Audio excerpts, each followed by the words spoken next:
I'm John Scott in for Shepard Smith. We begin with breaking news on North Korea's nuclear program. The Washington Post reports dictator Kim Jong-un and his regime have successfully developed a miniaturized nuclear warhead that can fit inside its missiles. The Post, citing a confidential assessment from U.S. intelligence officials, they say it shows North Korea has crossed, quote, a key threshold on the path to becoming a full-fledged nuclear power. It's not just U.S. officials saying this. Japan's defense ministry also reports it's possible North Korea has made mini nuclear weapons. Japanese officials say it would mean North Korea's nuclear program has entered, quote, a new stage. Let's bring in Peter Finn, national security editor for the Washington Post. Peter, a lot of observers say that Kim Jong-un has been acting more belligerent of late. Maybe the fact that he has apparently succeeded in mating miniaturized nuclear weapon to a missile is part of the reason why? Yeah, I think he's becoming more confident about his capabilities, both his ability to launch an intercontinental ballistic missile, and now, as we're reporting, that they have a miniaturized nuclear weapon that they can mount on a missile. So those are two very significant developments, and they've come at a much faster pace than I think most people anticipated. So that may account for some of his confidence. You had 3 reporters on this story. I know you were the editor. When you read what they came up with from the Defense Intelligence Agency, I mean, was it one of those smack your head kind of moments and say, holy cow, this is a game changer?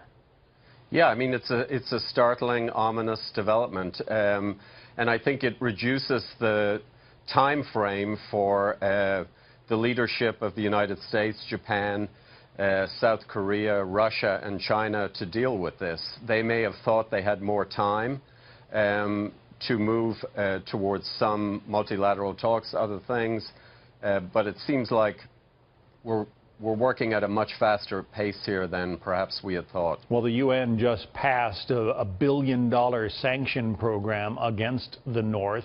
Is anyone thinking that's going to be enough to prevent them from, mating these missiles to the miniaturized weapons? North Korea has survived sanctions time and again. These sanctions are a significant diplomatic achievement. Whether they will bring them to the table is debatable. I think the role of China remains crucial. And, there are many more things that could be done, some of them crippling, but then that escalates the danger of North Korea taking steps that might lead to conflict. What about Iran? We know that Iran and North Korea are very tightly meshed. Is it possible that the Iranians have been involved in helping them with this program, or at least in their ICBM program?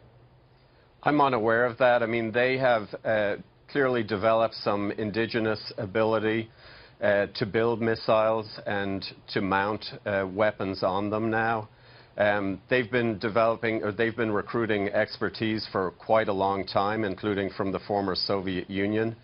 But I think a lot of people now believe that they have their own capability, that they are much less dependent on outsiders than they were in the past. So that makes them a legitimate threat. They've already proven that they have an ICBM with range, with the capability of hitting, the west coast of the United States. All of a sudden, you put a miniaturized nuke on top of that, you have a significant threat. Yes, they are on the threshold of becoming a full-fledged nuclear power. That's where we're at. The president has said that would be unacceptable to him. So how does the United States deal with this new reality? That is one of the conundrums here.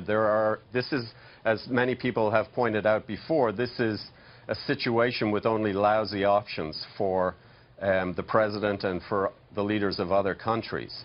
Any kind of military escalation is going to quickly lead to the deaths of tens of thousands of civilians. South Korea, Japan, and obviously now there is an increasing threat to the United States.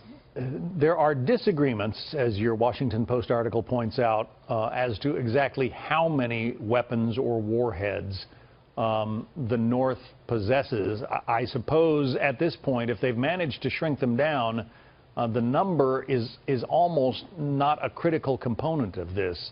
I mean, if the United States does have a credible missile shield, you can shoot down a few of them, but it only takes one getting through. Right. I mean, I think the bottom line here is most people would argue that one is too many. Yeah, I think we all would. Peter Finn, the editor at the Washington Post, who handled this groundbreaking story. Peter, thanks for being with us today. My pleasure.